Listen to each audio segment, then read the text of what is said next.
Part 11. The wind never lied. By sunrise, Coco no longer needed to search for Eileen's scent. It lingered everywhere.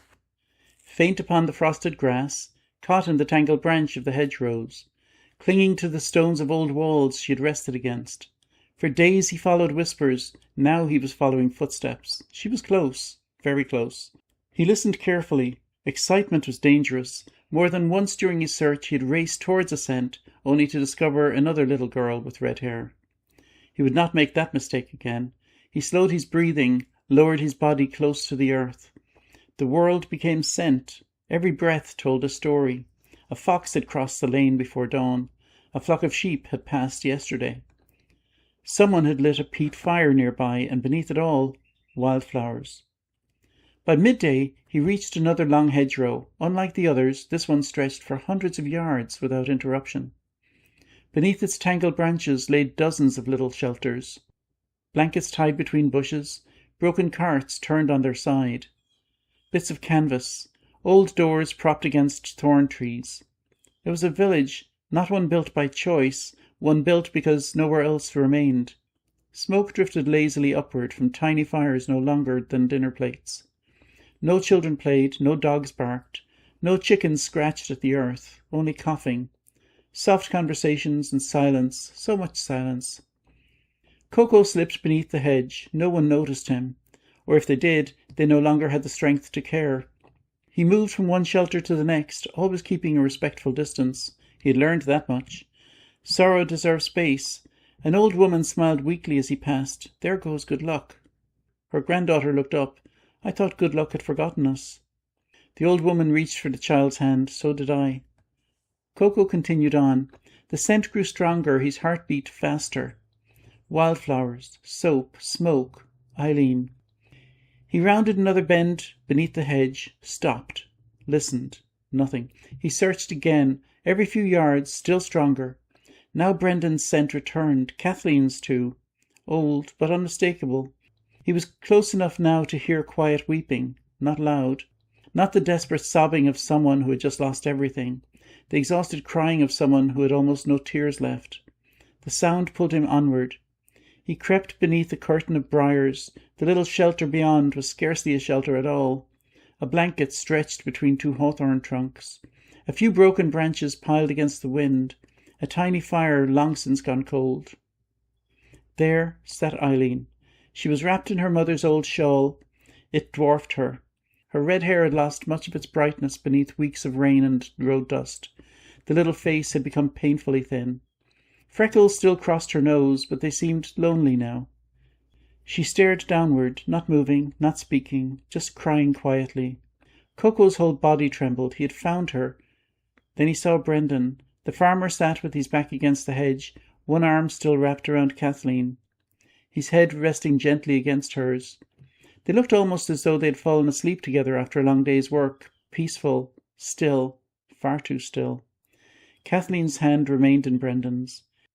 Even now they had not let go of one another. Coco waited. Surely they would wake. Brendan always woke. He would smile, scratch behind Coco's ears, say, "Well, look who's back." But the wind carried no breath from either of them, only silence. A silence unlike Coco had ever known. Animals understood death, not as people did. They didn't ask why. They simply recognized when life had gone elsewhere. Brendan and Kathleen had gone somewhere beyond even a cat's understanding. Patrick was not there. Coco looked around. No scent, no blanket, no bundle, only the faint trace that he had once been. It drifted away toward the south. Perhaps he had gone searching for food, perhaps for help, perhaps... Coco couldn't know. Only Eileen remained, alone. She spoke softly without lifting her head. "I told you he'd come back." Her voice was barely above a whisper. She looked towards her parents. "I knew he would." Then she smiled sadly. "You were wrong, Daddy. I was right." Her little hand rested gently upon Kathleen's sleeve. "He always comes home." Coco took one cautious step forward. A twig cracked. Eileen's head lifted. For a heartbeat she simply stared, as though afraid to believe her own eyes. The world seemed to stop breathing. "Coco?" Her voice trembled. The little black cat stood perfectly still. His green eyes never left hers. She blinked once, twice. Fresh tears spilled down her cheeks. This time they were different, not tears of despair, of wonder. "Coco!" She held out one shaking hand. He knew that hand. It had carried him when he was a kitten, fed him, brushed his fur, built castles beneath kitchen tables, placed crooked grass crowns upon his head. It smelt thinner now, colder, but it was still Eileen. Without another moment's hesitation, Coco crossed the last few feet between them. He rubbed his face against her fingers once, twice, then pressed the whole length of his body against her arm, purring with every ounce of strength left inside him. The sound filled the tiny shelter, a sound she had feared she would never hear again. Eileen let out a sob that became a laugh, then another sob. She gathered him carefully into her arms. "Oh, Coco." She buried her face in his warm black fur. Another sob. "I thought I'd never see you again." Coco answered by licking the tears from her cheek. They tasted just as they always had, salt. He remembered that taste from the night she had sent him away. Only now he understood, not with words. Cat had no words for sacrifice, but with something deeper. She had never stopped loving him. She had been trying to save him. She held him for a very long time. Neither wished to let go. The cold wind still blew through the hedgerow. The fire remained cold. The world beyond remained unbroken. Yet within the little circle of Eileen's arms, something precious had survived. Love. Untouched by hunger, untouched by eviction, untouched even by death. As evening settled upon the countryside, Eileen wrapped the old shawl around them both. Coco curled instinctively against her chest. He could hear her heartbeat. Slower than he remembered, but steady. Safe. She stroked him gently behind the ears, exactly the right spot. He began purring again. The sound seemed impossibly loud in the quiet of the hedgerow. Eileen looked once towards her parents. "I won't be alone tonight." Then she looked down at the little black cat, already drifting towards sleep. "Neither will you." She kissed the top of his head. The first stars appeared overhead. Beneath the ancient hawthorn hedge, a little girl and her faithful black cat fell asleep together, wrapped in one another's warmth. For the first time in many weeks, neither dreamed of searching. They had found each other. And though tomorrow remained uncertain, hope had returned on 4 silent paws. Part 12. Morning arrived quietly. The first rays of sunlight slipped through the bare branches of the hawthorn hedge, painting little patches of gold upon the frost. For the first time in many weeks, Coco did not wake alone. He stirred because something warm was wrapped around him. He opened one sleepy green eye. Eileen. She was still asleep, one small arm curled protectively around him, her cheek resting against his soft black fur. He listened. Her breathing was slow, gentle, alive. A deep purr rumbled from his chest before he even realized he had begun. He was home, not beneath a roof, not beside a hearth, not in the little whitewashed cottage he had loved. Home was wherever Eileen was. She awoke to the sound. "Coco!" A tired smile spread across her face. "I thought maybe I'd dreamed you." He answered by rubbing his nose against hers. "No," he whispered. "You really came back." She held him close for another moment before remembering her parents. The smile faded. She turned slowly. Brendan and Kathleen remained exactly as they had through the night, still together, still holding hands.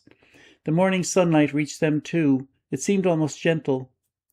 Eileen bowed her head. "Good morning, Mammy." A pause. "Good morning, Daddy." She waited. Silence answered. "I've got Coco back." Another pause. "I knew he'd come."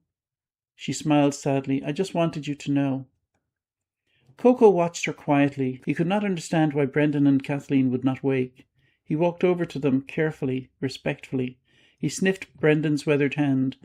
It still smelt faintly of earth, of peat smoke, of the fields that had once been his whole world. He rubbed gently against the farmer's sleeve. Nothing. He tried Kathleen. She still carried the faintest trace of lavender beneath weeks of hardship. Nothing. Coco sat between them for a long while. Animals do not ask why death comes. They simply mourn in silence. After a few moments he returned to Eileen. She needed him now. The little girl reached inside the folds of her shawl. From a tiny pocket she withdrew something wrapped carefully in cloth. She unfolded it with surprising care, half a crust of oat bread. Hard as wood, she looked at it thoughtfully, then she smiled. "We'll share." She broke the crust into 2 pieces. The larger one she pushed toward Coco. He sniffed it. Bread. He looked at her. She looked thinner than yesterday. Her hands trembled as she held the smaller piece. Coco nudged the larger piece back toward her with his nose. She laughed softly. No. He nudged it again back to her. She frowned. You silly cat. Again he pushed it toward her. Finally she understood. Fresh tears filled her eyes. You want me to have it. She stroked his head. You've always been a clever boy. She ate only a tiny bite. The rest she tucked back into the cloth, for later. Coco approved. He knew where 3 mice were buried within a day's walk. Somewhere between frozen roots and old stone walls waited little gift he had unknowingly been saving for this very moment. The morning passed in quiet companionship. Eileen talked, not because she expected answers, because loneliness had finally found someone willing to listen. I was afraid. She scratched gently behind Coco's ears. So afraid. He purred. I wanted to come looking for you. Purr. But Daddy said if I did... She stopped. Her voice caught. He thought... Another long silence. He thought if you stayed away, maybe you'd live. Coco closed his eyes. At last everything made sense, not with words, with memory. The tears, the pebble that had landed before his paws, never on them. The trembling in Eileen's voice, the goodbye she had never wanted to say. He pressed his head beneath her hand. He forgave her before she had even asked. The afternoon brought visitors, not strangers. A small robin landed on the hedge above them, the same robin Coco had met by the stream days before. He chirped brightly before flying down to peck at the frozen ground nearby. Almost immediately another robin joined him, then a blackbird. The little bird scratched busily among the fallen leaves. One unearthed a fat grub. Another found winter berries hidden beneath the hedge. The robin dropped one berry near Eileen's basket. She looked up. Thank you. The bird tilted his head. Perhaps it had been an accident. Perhaps not. Nature sometimes showed kindness in ways too small for people to notice. Cats noticed. The day grew brighter than any in recent memory. The clouds parted. Blue sky spread across County Mayo, and for a little while the countryside looked almost as it had before the hunger came. The hills remained peaceful, the streams still sparkled, the hawthorn hedge still sheltered life beneath its branches. The world itself had not become cruel, only the things people had been forced to do within it. As the sun began its slow descent, footsteps approached along the road. Coco's ears twitched immediately. Someone was coming. Eileen looked up. A young woman carrying a bundle stopped when she noticed a little shelter. Behind her walked an elderly man pushing a handcart. Both looked exhausted. The woman saw Brendan and Kathleen first. She removed her cap, crossed herself, then her eyes fell upon Kathleen. Oh, she whispered. The elderly man came forward slowly. Child. Eileen looked at him without speaking. You shouldn't be here alone. She held Coco a little tighter. I'm not alone. The old man noticed the little black cat nestled in her arms. For the first time in many days, he smiled. No, he said quietly. I suppose you're not. He knelt beside Brendan and Kathleen, and after a long silence, he looked toward the young woman. We'll bury them. She nodded properly. The words were simple, but to Eileen they sounded like a promise that the world still remembered kindness. That evening, as the last light faded beyond the western hills, Coco lay once more in Eileen's arms. The little girl rested against the ancient hawthorn. Her eyes were heavy with exhaustion. She gently stroked the sleek black fur between his ears. I don't know what tomorrow brings, she smiled sleepily, but I don't think I'll be frightened any more. Coco answered with the deepest purr he had ever made. The sound vibrated through them both. Above them the first stars appeared one by one over the fields of County Mayo, the same stars that had watched Brendan and Kathleen build their little home. The same stars that had watched Eileen name a frightened kitten 6 years ago. The same stars that had watched a father and mother sacrifice everything they possessed in the hope that their daughter and her beloved cat might somehow survive. Some stories end with triumph, others end with tragedy. This one ended with something quieter. A little girl who had lost almost everything. A little black cat who had crossed the roads of a starving country to find her again. Neither could change what had happened. Neither could bring back the dead. Neither knew where the next meal would come from or where they would sleep a week from now. But neither would face tomorrow alone. And sometimes in the darkest seasons of history, hope does not survive with armies or kings. Sometimes it comes on 4 silent paws, with bright green eyes, a worn black coat and a gentle purr, that reminds a grieving child that love can survive even when almost everything else has been lost.